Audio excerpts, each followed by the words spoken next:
Hey y'all, this is AL Thick Madame and Send Me Sugar. Look, I know y'all probably like, girl, where you come from with a second part? Just had some developments to pop off. So, I'm gonna start off on the bad news first, okay? I mean, both are bad, but this is like some terrible news. I had already responded to somebody who was basically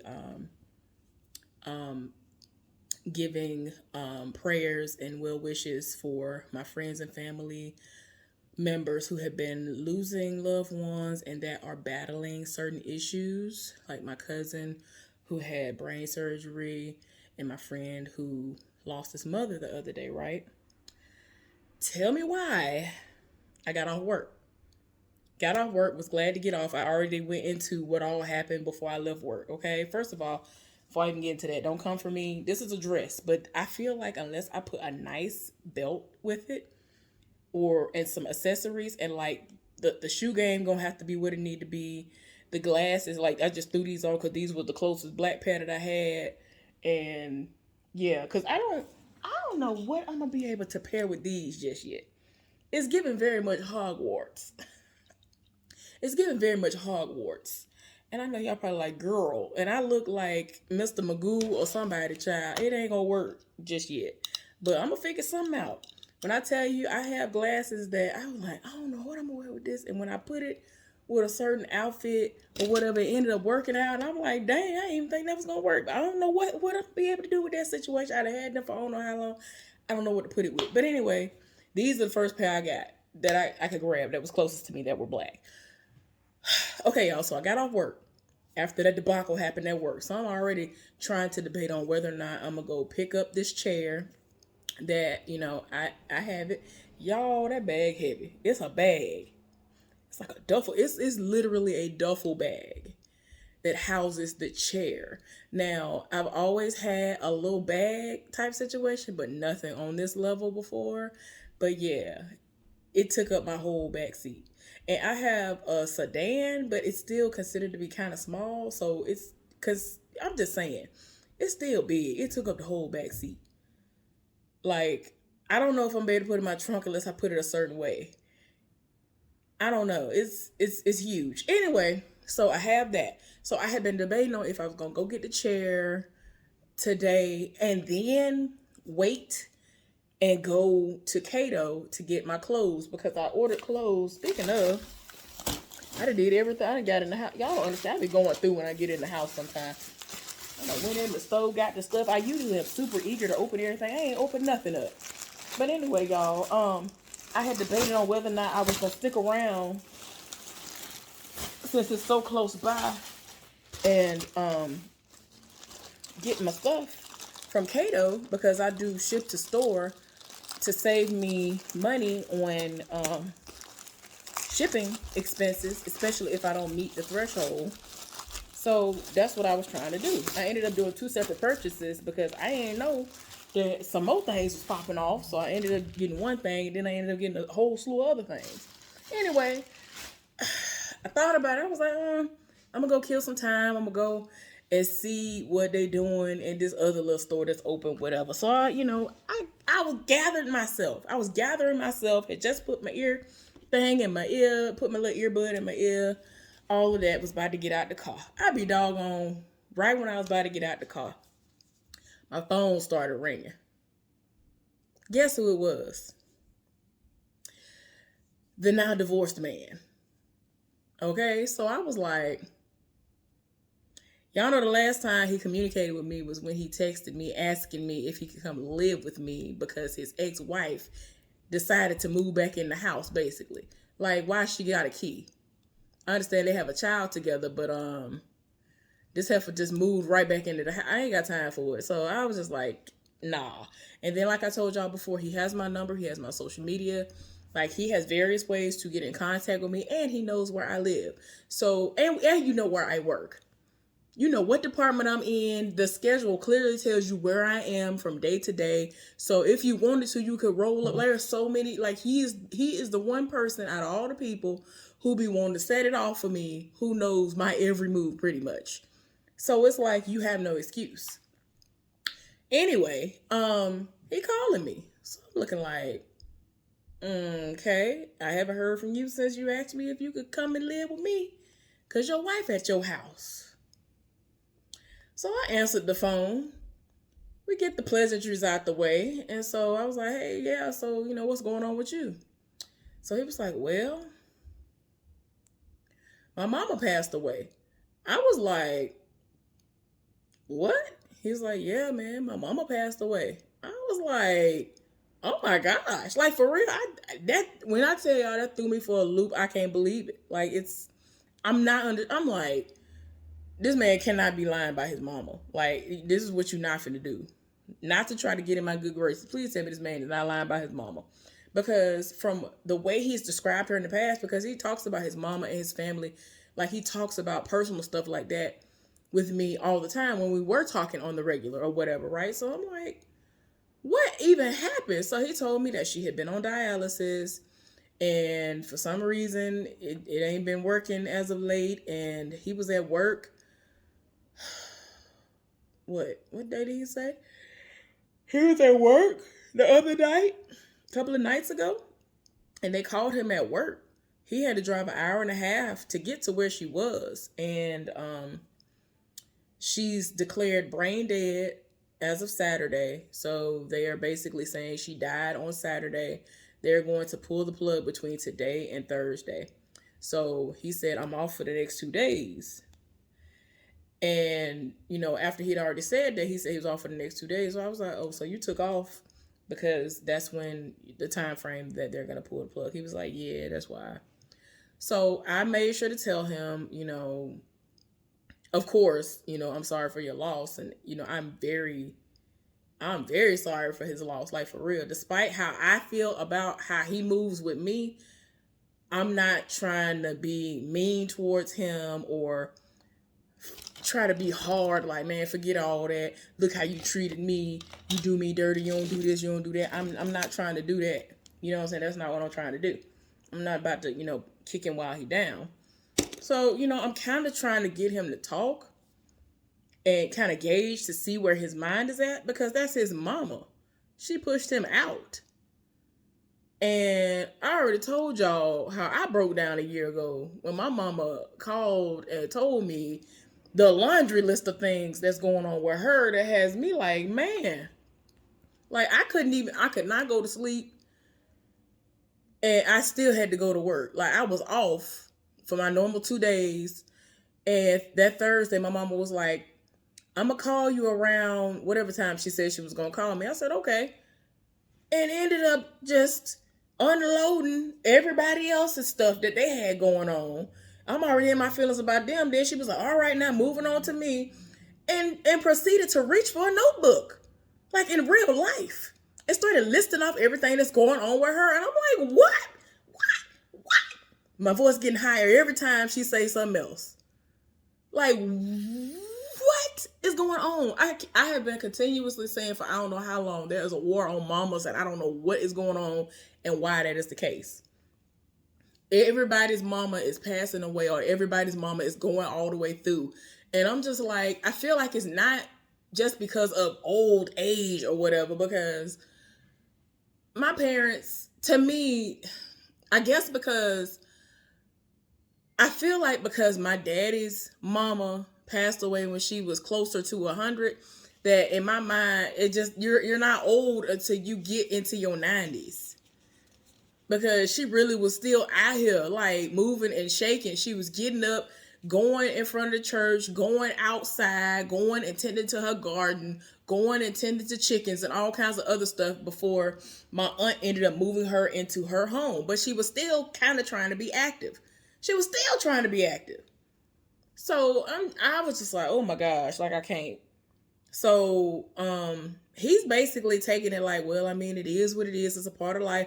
And I was like, I understand that that's a part of life, but that's your mama and you only get one. And he was like, yeah, you're right. But yeah. And I mean, the way he said it, it was kind of like, it is what it is. And I was just like, but I have to realize that everybody processes death differently. But to me, it just hit different when it's your mama, when it's a parent or somebody who's raised you like they are your parent. and like you are their child. I feel like it's a different type of hurt. My friend sent me something that Funky Dineva posted the other day. And it basically, the gist of it was like, you will never know pain. You can never hurt somebody who's lost their mama, who's had to bury their mama or something like that. And when I first met her, it had probably been like a year, no more than a year and a half since she buried her mama. And she was best friends with her mama. And her mama died of breast cancer. She used to serve this country. She has a twin brother.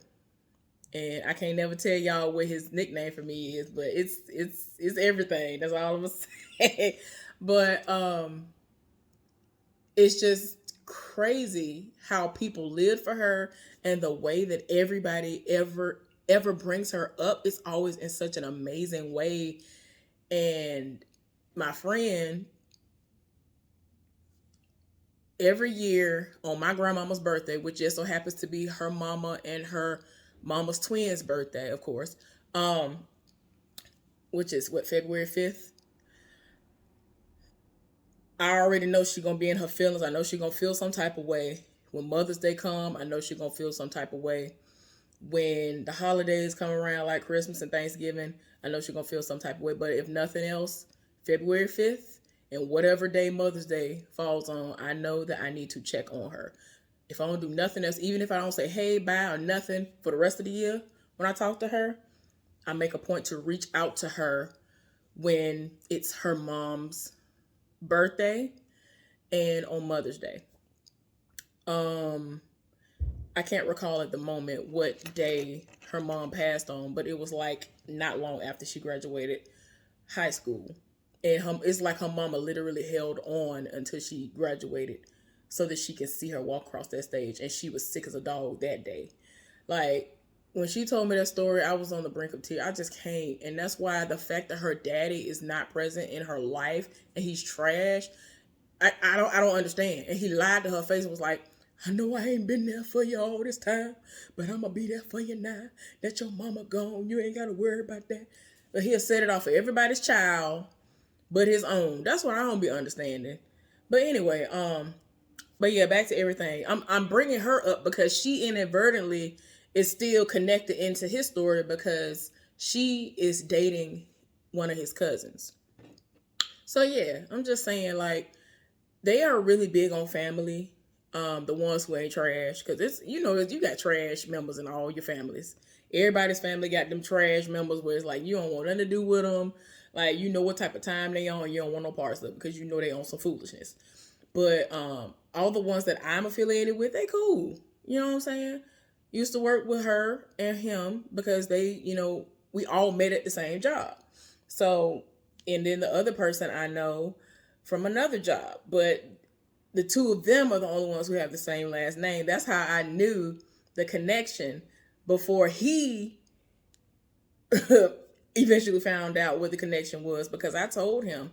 He was like, oh my gosh, like that's how the conversation like really started getting started for real. So yeah, y'all, it's just, I don't know, it just seems so sudden to me because of the way that he would talk about his mama. He would talk about how she would come over to his house unannounced, clean it. Like, he didn't have to clean his own house, didn't have to wash his clothes. Like, it's like she was bored. And she would just come over there and do all these things. She would rearrange stuff in the house. She was supposed to have a spare key just, to have a spare key.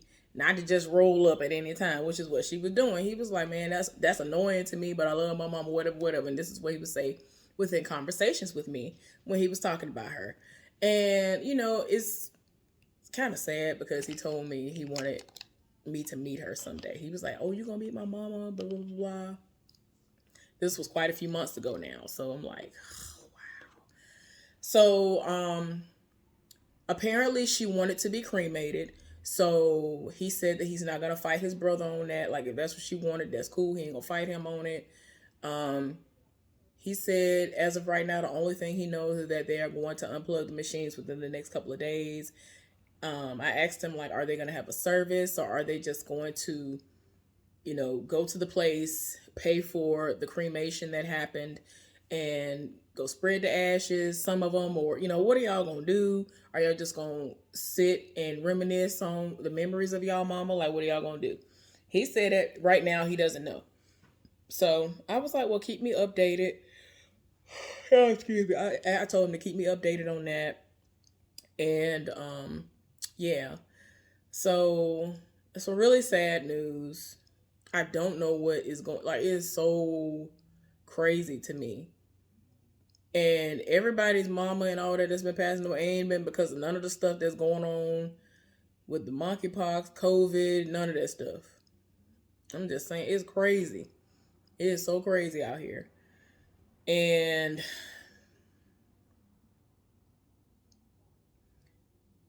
seeing everybody else's mama go all the way through and like be on the brink of death and or to actually pass away, it makes me kind of feel some type of way, because my mama has so many different things going on with her, but somehow she's still being positive about it all. And I'm just like, Lord, please don't let me get no phone call. Like, that's the one thing that I'm really hoping that I never get. I've just been dreading if I'm gonna get a phone call like that. I don't want to get no phone call like that. I'm just, look, y'all, I'm trying to be positive when it comes to this. When it comes to death, to the death of parents, my parents and stuff like that. I'm hopeful that we will go up in the rapture, so I ain't gotta experience this. Because the fact that it took everything in me and the ancestors, I'm quite sure, to get me up out of the bed that day, to drag myself out of the bed, to go shower and get to work, because I was about to call out. And it's like, I kept thinking about it. I'm like, dang, I want to call out. I want to call out. I do not want to be up in there. If somebody tried me today, I'm stomping them out. Like, if the side helper would have tried me that day,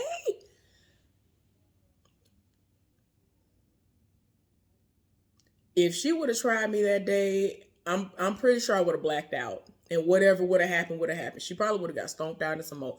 Like, that day I came in, didn't say nothing to nobody for the longest.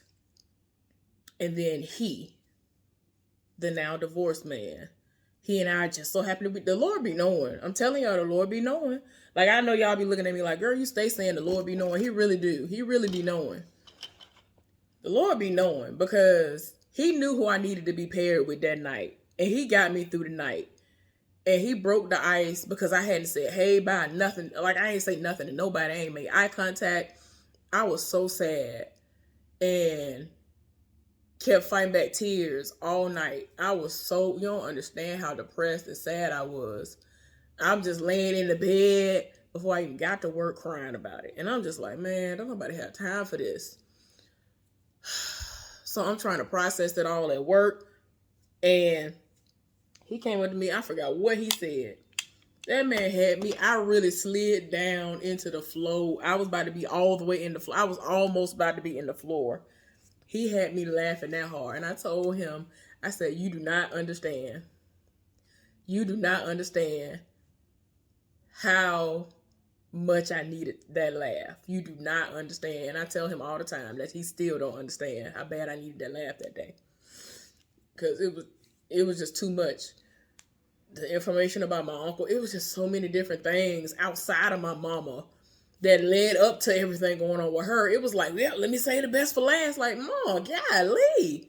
Is it going, I really was like, is the list gonna ever end? Lord. So, yeah, y'all, like I said before, despite my personal issues with the now divorced man, you know what I'm saying, I'm still gonna try my best to be there in some aspect for him if need be. During this very, very dark time in his life. I'm trying to, I did ask him, has he had any support, anybody he's been able to talk to? He said that he's had relatives and things that have been calling him ever since they heard the news, and that's about it. But he said he don't be wanting to talk to nobody, and I said I 100% understand it, because that's how I am. I don't be wanting to talk. But I'm thankful for the people who have made me talk in the past when I didn't want to talk about stuff. Like, they would finally get me to break and I would talk. So I'm very grateful for that. And I'm glad that he felt, I'm glad that he felt comfortable enough reaching out to me after all this time. After he know, I'm pretty sure he's not dumb. He knows that when he asked me that, like, you really tried me, talking about, can you move in with me when you got your own house that you pay all the bills at, and all because this heifer moved back, and you had the audacity to roll up on me and ask me that. Are you gonna pay the bills here and there? What is we talking about? That ain't make no sense. But I'm glad that he was man enough to say, you know what, let me put my pride to the side, but reach out to her. And I feel like that might have been a little bit of, him needing somebody to talk to just, release and tell me, because this man say he loved me. I don't know.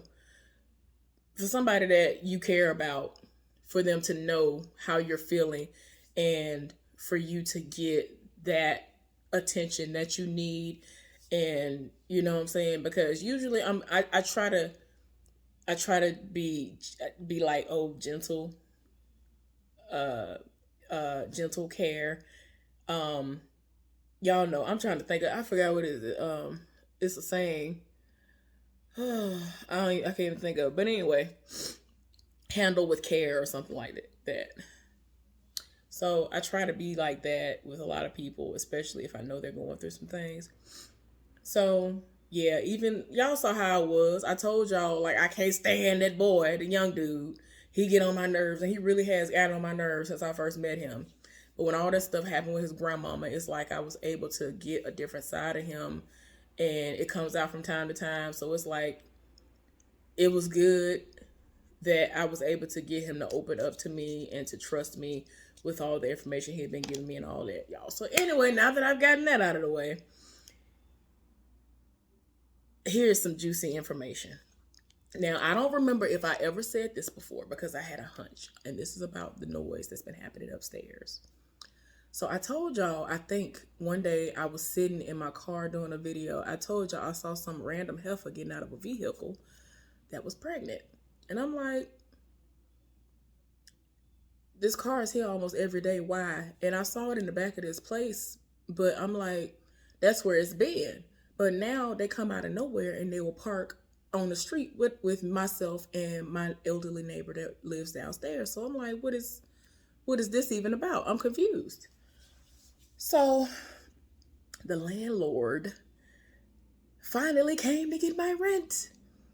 It's been, I don't know how many months. She's finally come to get my rent. So anyway, she literally just came right before I started recording this video, right? This is why I was prompted to go ahead and do this video now instead of waiting until tomorrow, because something else probably gonna pop off tomorrow, and I'll tell y'all about that. Y'all, she got my rent, and she was like, is it okay if I email you the receipts? I don't have a receipt book in my new car. I was like, sure. So she was like, just in case I don't have your email address, can you text it to me? I was like, sure, I'll do that. So she was like, has the situation gotten any better? And she lowered her voice and everything, because we're in the hallway. Because I don't really let nobody in I don't care who you are. I don't let you in. The only person that's gonna come up in here is the electrician, and I'm gonna get to that. So, I looked at her like, and she started laughing. It's like, girl, getting away. So, her and the person that was kind of shadowing her, they both laughed. And I was like, she was like, I now know what the situation is. And so I was like, I think I know too. So she waited for me to tell her what I thought it was. And I was kind of right. So the pregnant heifer that got out of the vehicle, she does live up there. But this is the thing. The people that was living up there don't live up there no more. And I'm like, what my thought was that them people was up there, the mama and the daddy up there, and their kids, and this heifer. And I don't know if she has any additional kids outside of the one that she's pregnant with currently, but that's what's causing the situation now, because they were doing well. And that's why I was telling y'all, like, y'all ain't finna tell me that after all this time, they had already gotten all of their kids back in their custody. They had been doing well. Now all of a sudden y'all setting it off. Y'all had been warned. Like, what is really going on? So when the call came through, apparently she was still up there, the mama of the people who were living above me. their cousin. It's either her cousin or his cousin. She says she believes it's his cousin. That's the pregnant heifer that I've been seeing. And I'm just like, so she knows about the woman living up there, and they don't live up there anymore. But the thing is, I guess the people moved out that were across the hall. And so since she found out that I have been doing noise complaints and all this other stuff, she's like, oh, I want to move in the unit across the hall. She was like, oh no. And she was trying to tell me what the situation was. She said that woman would be to send her daughter up there to beat her down. I was like, oh, you ain't got to tell me. I already know. And this is the thing. The fact that I know this and have never had any type of an issue with this woman, I already know what it's hidden for. I already know what's hidden for. I already told you I don't have no beef with nobody in my building. I don't usually have no issues with nobody. That's why when all this foolishness started popping off on a whole nother degree, I'm looking like, what in the world are you doing? But that woman, she got a son that be doing the most. I'm talking about all of her kids are adults. She has grandkids that live there. She has grown kids that live there. Like, everybody be doing the most. And I'm just like, as long as y'all leave me alone, I don't care what y'all got going on, do what you do. But she works, she tend to her business, she do what she do. I'm just like, hey, do what y'all do, I don't care. But I can tell she don't play. So, and I've heard like a couple of arguments with like some of her children's significant others, baby daddies, baby mamas, and all this other stuff. So I already know don't nobody over there play. So she said if she was to send her over there and allow her to move into that unit, that woman better send her daughter up there to beat her down. I was like, oh, I believe you. Because as soon as they start doing the A-Town stomp up there, it's gonna be a wrap. But that's why I said, for me, if I would have gone upstairs, it would have been a wrap. Because first of all, I shouldn't have to do that. You should know where you at. You ain't in your own house. You can't just do that. And like I said, we got a whole playground across the street. Take them outside to burn that energy off. I don't care who you are that's living up there. Take them outside. Like, I don't understand. And I'm talking about y'all don't understand. Like, I feel like the videos that I post do not do it justice for y'all to really understand how loud it really is. And it's like somebody has some kind of a fifth, sixth, and everything else type of a sense to know that all of a sudden, oh, she must have laid down to try to go to sleep for work. Let me start setting it off. Like, I just be like, I just laid down to go to sleep for work. And it's been so bad lately that I have been, y'all already know I've gotten behind on like recap reviews on certain things or whatever. Stuff I was going to catch up on, can't do it. Stuff that I was caught up on, I wasn't even getting no sleep, and I was falling asleep while trying to watch the show, so I ain't even comprehending what's going on because I'm halfway asleep and halfway awake because they'll wake me up out of my sleep. It was just too much stuff going on, right? So I'm just like, somebody gonna have to do something. So I ain't able to do none of the stuff I'm trying to do. I'm trying to get all the way back in the game and be all the way caught up, present the new shows that I want to do, catch up on the old shows that have new seasons out now. It's so much good stuff out there that y'all don't be seeing nobody do no recap reviews on. Like, I'm just like, why is nobody talking about this? While y'all setting it off about Real Housewives of anything and all this, it be some good shows. And I just be like, how is this a show and why is this so good? But anyway, y'all, that's what's going on. There's a whole nother heifer up there. I think I hear a man's voice from time to time, but yeah, that's who I guess was knocking. I don't know if it was the daddy or not, because I'm thinking it was the daddy that knocked that day because he's knocked at my door before because I have packages. And he normally brings my packages upstairs and sits them at my door if the people don't come and sit them at my door if they're too big to fit into my mailbox. Which, I haven't asked him to do that. That's cool. Do what you do. You ain't got to do that. But he has done that. But I think that was him that day. But if it wasn't, somebody was knocking at my door for at least 5 minutes straight after the landlord ended up calling them again, telling them that they're going to have to quiet down or get evicted. She said that she's going to have to get out. I don't know if she's going to find somewhere else for her to go, but she told her she's going to have to get out. And I agree. I concur. Get out. So yeah, that's what's been going on, y'all. A whole nother heifer and some more random children are up there doing the absolute most. It still does not excuse the behavior that is going on. But anyway, y'all, thank y'all for listening. definitely keep everybody in prayer who has lost their mom and who has been going through it. All right, y'all. I will see y'all later on for something else. Bye.